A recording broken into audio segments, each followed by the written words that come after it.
Hey guys, welcome back to Trekyards. He's Commander Cockings. He's got a Foley. And today we're talking about Season 5 of Discovery, Episode 1, The Red Directive. We're back into the mega future, Stuart. Sure. Because we've been in the past with Stranger Worlds, we've been in the present with Lower Decks, and then the future with Picard Season 3-ish, and now it's the mega future of 31st or 2nd century. Now there is 2 episodes, of course, in this batch. We are recording this to have the best, most truthful reaction to the first episode as its own thing with its cliffhanger, which is quite a big cliffhanger. We're going to do this review. You're going to watch it. We're going to watch episode 2, do the review, and then you're going to watch that later. So you're living it with us, guys. So Stuart, what are your thoughts on Discovery final season, season 5, episode 1? I don't know. It had some interesting elements to it for sure, and I rather enjoyed it. Just came off the watch, and I'm just kind of soaking it in. So I'm looking forward to talking about it. How about you? How do you feel? Pretty good. The first 20 minutes zipped by. I think it was a very strong first 20 minutes. Now, fair enough, I can't remember every episode of Discovery, because there's quite a few and some of them just blend in. But this might be my favourite episode of Discovery. Now, I'm not saying it's the best, but my favourite, because I think tonally it felt like Trek. I liked the adventure aspect. It wasn't too much. I liked the mystery aspect. I liked the resolution at the end. There was a really good linking cliffhanger vibe.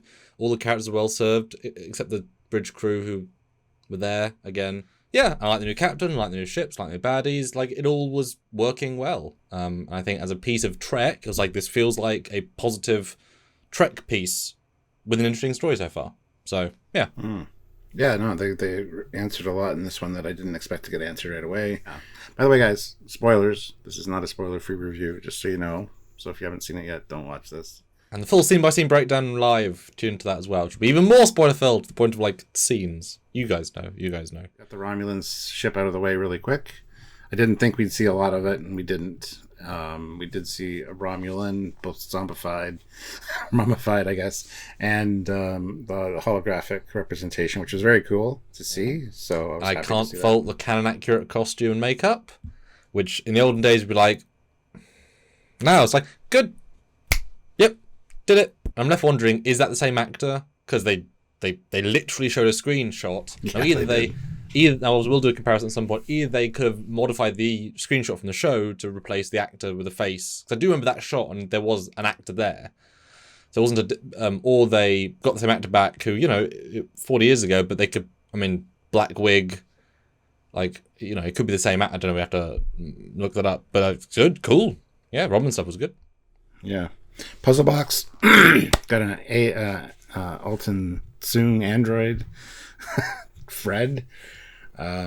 Which was interesting. That kind of took me by surprise a little bit. There's a lot of callbacks in this one, which is cool. And we get to see the man himself, Jean-Luc Picard. Which, in our prediction thing, you kind of called a lot of that, so... Some could say, you're relying on the past to tell the future, but it's like, you've got all of the history of the canon of the show. They picked one tiny story that we both quite enjoy from TNG, which has infinite possibilities, conceptually, and they're exploring it in a way that won't affect any past canon, because this is the future, and also they can have fun with it, because it's, there's a tremendously clever way of doing it, and a good episode. And I really liked that we were nervous, I think both of us, the mystery box aspect, literally and figuratively, and the next week we'll learn the secret, but the fact that the box was... The physical box was meaningless. It was a thing inside it, which also they have the full record of. So it's not that is also done as well, instantly resolved. Next, that tells me there's going to be a lot more plot, which was a problem in previous seasons. And we're already going forward into what is there? Okay, this is the story of the tech, cool. But what else are we going to learn? Like, that was very efficiently told and engaging. So that I thought was well done. I'm also glad we saw a lot of the trailer footage that we saw in this first episode, because that gives me hope. I was hoping that the sand chase on the sandmobiles was, not later in the season. That's all taken care of. And by the way, that scene with the 2 ships coming down to stop an avalanche, that was pretty impressive. So I gotta give them props for that one. Again, there was one more thing. When that happened, there's something else you said that was correct. The flamethrowers are still on the bridge. I told you. Oh, they fired in unison, though. That's the problem. Yeah. Yep. I was hoping we got to that. I was like, they're not gonna do it. They're not gonna do it. They're gonna. No, the crash was great, and it is easier to explain it being a future ship that would do that. cool. Although it does kind of be a little bit sad that this one episode felt more expensive than any episode of Picard. And it's like, Jesus, like there was some really pretty high-end special effects that were all really good, that were pretty elaborate. I mean, Picard would dream because space stuff's easier than ground stuff because you've got to do a lot more animation, a lot more whatevering. So this, I know it's the first episode, right? They're always more expensive, but my goodness, I'm always surprised this is like 2.5 times an episode budget of a Picard episode, and I wish they'd had more money because they would have done a lot more. That said, of course, they did a lot of redress in this episode. The Romulan ship was just the Discovery corridors with green pads on every single surface. It was fine. Did the job, right? It was fine. And the room they were in with the windows, you could tell those were Discovery windows. It's just... Yeah, that's what gave it away. It was really annoying, yeah. But that's the concentration of Trek, and it's like, great, don't need to build a new set. It works okay, and they're saving money for bigger stuff. CG was nice. We obviously have got new Academy sets, which are cool. That either could be reused in this show or just we're going to do a lot more. Tilly's obviously in it a decent chunk. Saru gets a giant love arc, which takes up a decent chunk of the episode.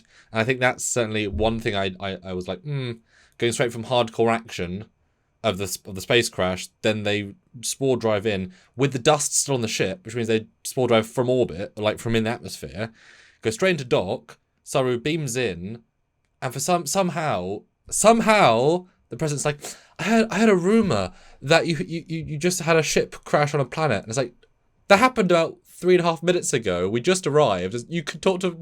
There's no way you could have heard that unless someone said, "We just did a thing." It's not a rumor, then, is it? I just told you. Like, that's the problem with spore tech and beaming. Everything's so instant that you can't have narrative flow in the same way you're used to, because literally that happened 4.5 minutes ago, and they haven't had. That was a small niggle like that. That scene. Maybe she has a mental link with Saru because of her Vulcan telepathy. Who knows? But she said, "I had a rumor." Well, yeah, but that's a funny, cheeky way of saying it. She's a Vulcan. What do you mean cheeky way? Although she was still tremendous as a Vulcan. I commend her for her performance. Bit weird to have that right after though. Will you marry me? Big love arc. Right. You know what I mean? It's not a problem. It's just a bit of a weird tonal shift. Also, the thing that was predicted during our discussion earlier was that the spore drive tech would be nerfed, and it was. I said that as a joke almost. With Stamets being a scientific luminary, so he's kind of going to be wandering aimlessly through this season until he finds his true purpose, I think. Because he said, I need to solve the navigator problem, and then that, So it's interesting. Yeah, how did you feel spore drive being, in essence, removed from the franchise? Was not surprised. And they mentioned the Pathway drive and Voyager again, which is interesting. So we even hear like we are still using burn tech. So yeah, there's a lot of interesting stuff in this first episode for sure, and it was really kind of awesome to see. Yeah, that first 20 minutes was a really strong start. I'm not saying that the second half was worse, but the first half was a really nice, efficient, neat introduction. And yeah, I was quite smiling at that first scene with the spore drive, because I think that's them certainly acknowledging what they did and letting their last stand, as it were, be a closed loop. Because while this is still an alternate future, because of course when you have something like Endgame where Janeway lives a life and undoes it, that also affects this future, which means it undoes this. This is not the future; it's a future, as multiple universes exist, right? So this is not same with the Val and Kat in Prodigy. There's a future where this stuff happened and they changed it, so it's irrelevant in the grand scheme of canon. But the fact that they say no other ship in history ever did a spore drive tells us that at least for the generic sense of time travel, it's unlikely to happen unless someone changes the past. So cool, they've locked that in as no other spore drive can suddenly exist, because that's the Section 31 knowing. It's not just random captain, it's the president or whatever it was. And then also, we're not doing it again after this. We're abandoning it. Tells us they could be, but shouldn't be anymore. So it's a single ship. They say we're unique, which means you're not going to see that as a get out of jail free the rest of the season. I took that at their word, implying it was so difficult a problem they couldn't solve it, which makes it even more unique. And it just they closed that loop of technology. It was a unique occurrence that allowed them to do thousands of plot points, and now it's over, and it didn't affect anything in the middle. That's bold of them to do, because they could have said, we've got spore drives, we'll change the universe. But they simplified it back down to the universe that we know in quite an elegant way, I thought. So I commend them for making that bold choice and undoing season 1 a little bit. Yeah. Well, it'll be interesting to see where it goes for Stamets because, like I said, he did mention I just have to solve the navigator problem, which means I think it might be cropping up later again. I don't know. I don't know if they're going to... I thought that was a past tense thing, as in that was what he was trying to do for years and he never could. And therefore he's been, taken off it. But yeah, his job is now just to be there. I mean, he's still the one operator, but, just sort of be there in the season. Speaking of just being there, Tilly wasn't. She was actually a pretty integral part, which I didn't expect necessarily. So it's kind of... I was thinking of you when she popped up. Yeah, it's kind of good to see her back in the saddle. Although, boy, again, do another love arc. Her and that random guy. Straight in on love arc. It's like, but you killed her husband last year. Her real husband. Oh. You could have brought him back because he's not the same actor. Although, yeah, they could have, couldn't they? It'd been kind of funny. The only thing I don't buy about that is she's not that smart. She's not going to be able to suddenly learn 1,000 years new tech and then break their best encryption, which is a centuries old red whatever thing like that. I'm sorry, she's not that smart. Otherwise she's literally the genius of the universe. I don't believe that she did so effortlessly. I mean, she got tracked fine, but effortlessly. I just hate how 800-year-old Romulan encryption is still difficult to break, and that's just dumb.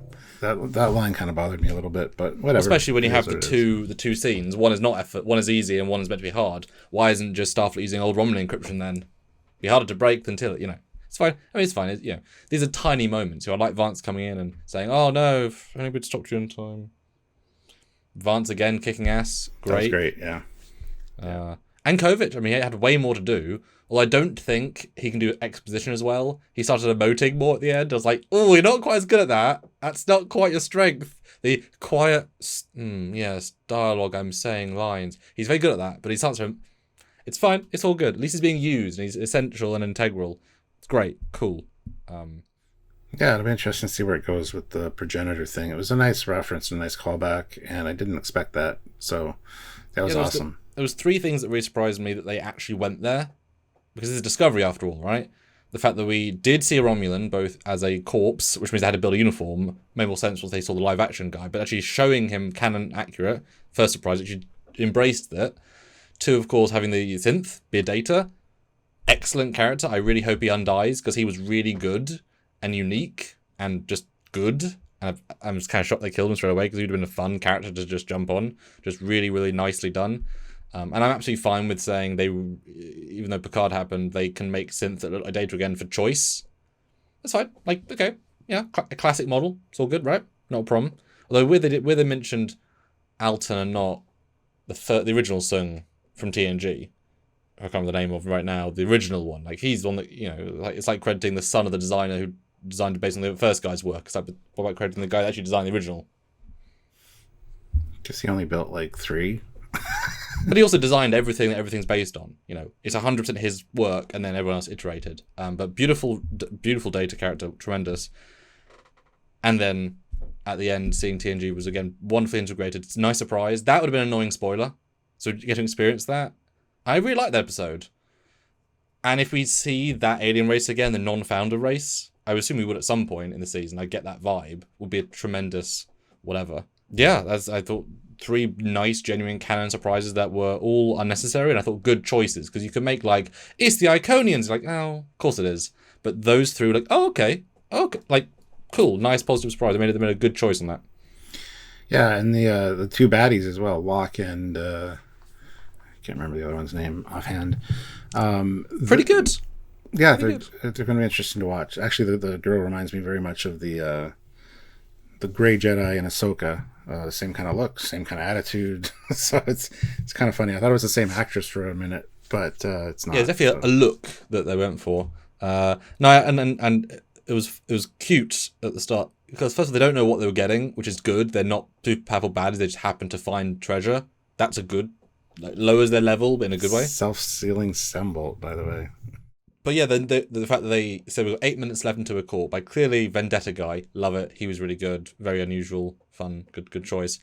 The fact that they, knowing they have like a minute or a half until Discovery catches them, still take a moment to talk about after the job and like a love interest stuff was a good character moment. Like this is just part of what we do. We love each other first, and a nice It wasn't like, I'll always love you, Rafal. Meet, like, it was properly written, that was organic and nice, and made me appreciate them as like, okay, they're a couple first, and they're just smart, because nothing they did was plot armory. Everything they did was a logical step process, and against Discovery, which can chase them anywhere. So I thought they were actually rather well set up, and not necessarily the baddest, the meanest, the strongest, but a nice balance of all of them. Yeah, and bringing Book back, I think the Book and Michael's scenes were pretty good. I love how the Captain Rainier, I think his name is, just comes in. Am I interrupting something? Do you guys need a minute? I love interrupting things. I kind of like his attitude, so it'll be interesting to see where he goes. He's just get the job done. I mean, if he's been a captain since pre-Discovery came back, he dealt with some really bad stuff. You know, he was helping to keep the Federation together, as little as it was. So he's just, let's go do it. And he was efficient and good at what he did, and I understand all his points. You know, and good makeup, and yeah, I just like the guy. Looks more like the Battlestar Galactica guy than the poster pictures showed. Like, the makeup was more subtle in moving, in motion. But yeah, the Book stuff was good, although I was a bit annoyed by the last scene with him, because it was very LED wall-y. It looked very, very fake, even though they were obviously on a real fake set. It looked super fake.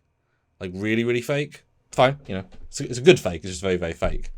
And the fact that we don't even, an audience, know who didn't talk first, because they both make jokes about it, so it's like, well, they both didn't communicate with each other, and that's a nice middle value of like, well, do they still love each other? Yes. Will they go on? Yes. Yeah. I don't know, Stuart. I don't know. Could go anyway, couldn't it? But a lot of this episode devoted to love stories. Like a lot of minutes, if you break it down. And, you know, Tilly's love interest, the new Bonnie and Clyde Book and thingy, and then there's a lot of love subplots in this. Like a lot. Goodness. So that's where the 59 minutes came from, was the love storylines. If you took those out, it'd be a good 45 minutes. But no, I was happy. I was pleasantly surprised. It was a nice story. Kind of got a lot of the knocking stuff out of the way really quickly and not dragging things out, which I appreciated. So yeah, actually quicker than I think we would expect. Yeah, absolutely. Yeah. The fact that the last scene really helped, like that gave it a good punch. It could have ended on, we'll go on this planet and work out the two moons. Like, that could have been a good ending. But to actually have knowledge really adds something to the rest of the season. Now, I'm hoping we're not just going to get, as the trailer implied, lots of running through planets, half being LED wall, half being location. Like, okay, like, this was good, right? This was a good episode, having this balance of old and new and tech and battle, and that was I can't imagine they're going to maintain that, but that's what I mean. As a standalone, this was a very strong episode of Discovery. Possibly my favourite. I have to go back and look at all of them, but it's right up there, I think, in terms of personal preference. Even seeing this season on, I mean, that's a whole different topic, but there's some interesting stuff coming, so it'll be great to see. Although one other thing I'll say that I did think in the middle, which I think lets it down from a Star Trekian structural point of view, although the Discovery makes a lot of sense. It doesn't hurt the episode, but structurally, is that why on Earth, in this massively important mission, is both ship's captain and the civilian, the away team? Where's the 5 security officers? Where's the scientists? Where's the scanners? She never tricorders anything. Like, these are not that they're necessarily ill-equipped, but this is the most important thing ever. Why the hell is the away team not away teaming and they're captaining from the bridge? You never do that. Yeah, that's exactly what I thought when Burnham went to the Romulan ship. I'm like, why is the captain going? But it's Burnham, so I just assumed that. And then, yeah, the tricorders, like, how much time do we got? And I get a quick tap, and it's like 4 minutes or whatever, and it's very quick information retrieval from Awashikam and Reese? I can't remember. But you can imagine on the bridge, like, they're looking at, you know, we have 10 security personnel that are experts. Why? No, just have coffee. He wants to have coffee. Yeah, the captain will go. You know what I mean? Like just send a team. Like, it was very, like, Burnham's always the focus. It's not obnoxious per se, but it does not make any sense that the two captains, is like saying, if Janeway always went on the away missions, she didn't. In TNG, it's Riker, who's his job to do that, Worf and Data, or Worf and Geordi. It is not Picard always going, and only Picard going often. It doesn't happen, and it felt really out of place with the show being more logical, and it makes the rest of the crew redundant. Not in the first scene with the Romulans, but in the second bit.